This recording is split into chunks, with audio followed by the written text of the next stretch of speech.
Welcome sa DRS 2.0. Fresh at nagbabagang happenings bang hanap mo? Mga padabarkads man yan o mga trending topics? Pwes, sagutin natin yan. Kaya naman isubscribe nyo na ang ating channel para sa mga nagbabagang balita everyday.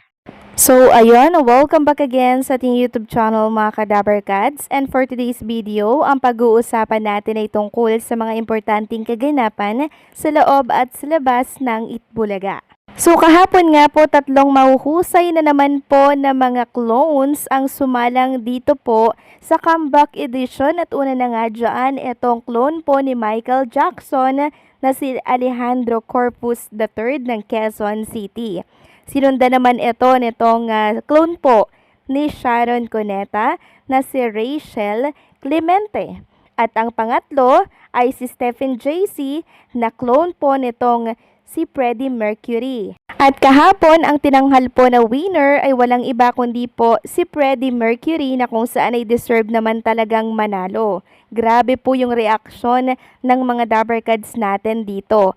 Napakahusay daw talaga nitong si Stephen JC dahil kahit anong ipakanta, kuhang-kuha talaga yung boses. At maging si Boss Joey De Leon, bilib na bilib din po dito kay Stephen JC. Dahil kahapon, sabi nga po ni Boss Joey De Leon, kantahin daw po ni Stephen JC itong Bohemian Rhapsody. Sobrang galing niya. Eto nga po yung ilan sa mga komento ng mga Dabarkads natin. Galing! Your natural Stephen. Ang hirap ng kanta pero para sa'yo, mukhang madali lang. Nilalaro mo lang yung song. Sabi pa ng isa, galing ni Stephen JC. Yan ang bet ko aka Freddie Mercury. Kaya kalaban niya, Jerome. Sana silang dalawa tayo bukas. So, ang mahuhusay na maglalaban-laban dito para sa akin mga Kadabarkads, yun talagang dikitan po yung labanan. Una na dyan si Stephen JC and si Elvis Presley and syempre etong si Gisara at si Beyonce. So, bali 5 mga Kadabarkads yung sasalang sa comeback edition ngayong araw po yan ng Sabado. At sino kaya yung mga judges, no? For sure, sasakit na naman yung ulo nila kung sino ba yung pipiliin nila na grand winner ng comeback edition ngayong araw. Kasi kay Stephen pa lang at kay Elvis Presley and syempre dito po kay Beyonce, nako,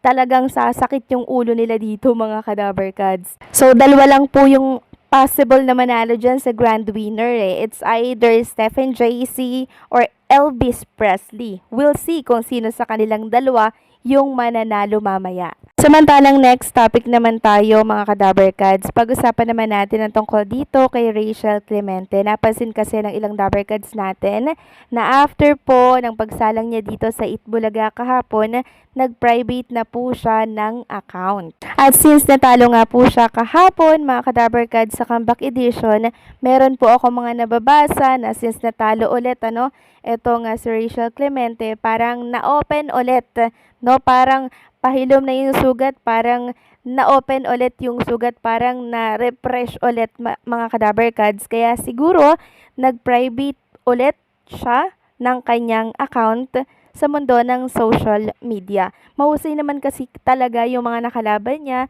like Stephen JC, Freddie Mercury, diba? Talagang ang husay niya eh. At hindi po yun maipagkakaila mga Kadabarkads. Naging transparent lamang po ang Itbulaga at ang TBJ sa kanilang botohan kahapon. Samantalang kahapon naman mga Kadabarkads, ni-reveal na po ng TBJ yung top 6 na magbabalik next week para po ito sa Wild Card Edition. So una na dyan si Celine Dion, 5,360 yung boto. Si Steve Perry, 3,374 yung boto. Si Moira, 3,196. At siyempre, si Roel Carino, Matt Monroe, na may pinakamataas na score which is 34,277 na boto. And si Luciano Pavarotti, 5,705 na votes. And syempre, si Harry Styles na merong 5,629 na boto. So next week po sila maglalaban-laban at babalik dito sa Itbulaga mga Kadabarkads. Samantalang yung mga magbabalik po sa comeback edition ngayong araw mga Kadabarkads, nagkaroon din po pala ng rehearsal kahapon sa Itbulaga Studio. Nasa studio po sila ng Itbulaga dahil Shinare nga po ng isang clone yung ganap dito. Like, ito po yung dinner nila na kung saan kumakain nga sila ng McDonald's dito as dinner po nila.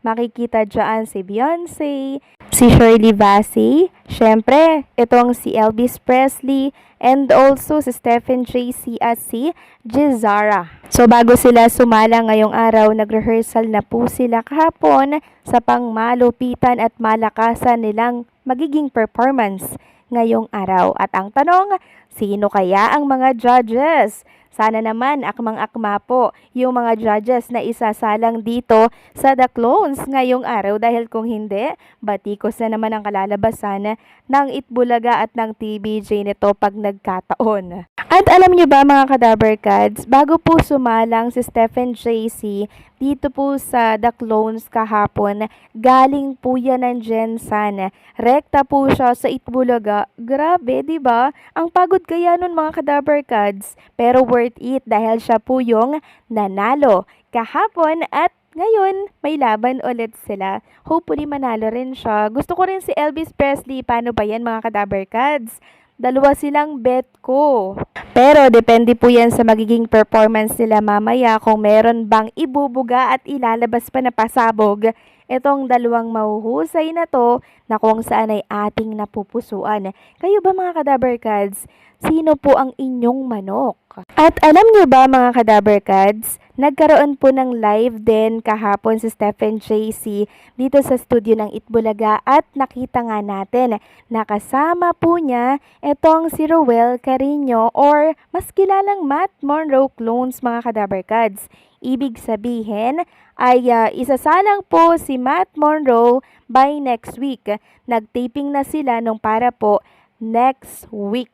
So tingnan natin kung Lunes, Martes or Martes ito isasalang no itong si Matt Monroe.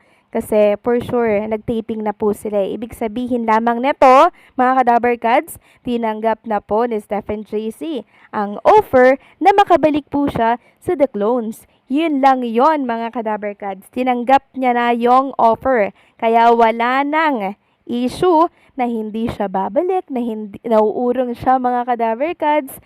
And syempre, itutuloy niya talaga yung laban and hopefully, maipanalo niya to mga Kadabarkads. And malakas naman yung kutob ko na makakapasok itong si Matt Monroe kasi ang lakas niya sa tao eh. Kasi mahusay siyang kumanta mga Kadabarkads. Sabi nga po dito ni Stephen Tracy, made it today. Thank you, Lord. So, congratulations, Stephen Tracy, ha? And hopefully, maipanalo mo ang laban na to ngayong araw ng Sabado. So, huhulaan ko lang yung mananalo. It's either Stephen Tracy and Elvis Presley. Tapos, pwedeng second runner-up si Jizara or itong si Beyonce. So, let's see kung ano po ang magiging performance nila mamaya. So, congratulations na agad sa mananalo. So, paano mga Kadabarkads? Hanggang dito na lamang po ang update natin. Maraming salamat sa patuloy na pagsuporta.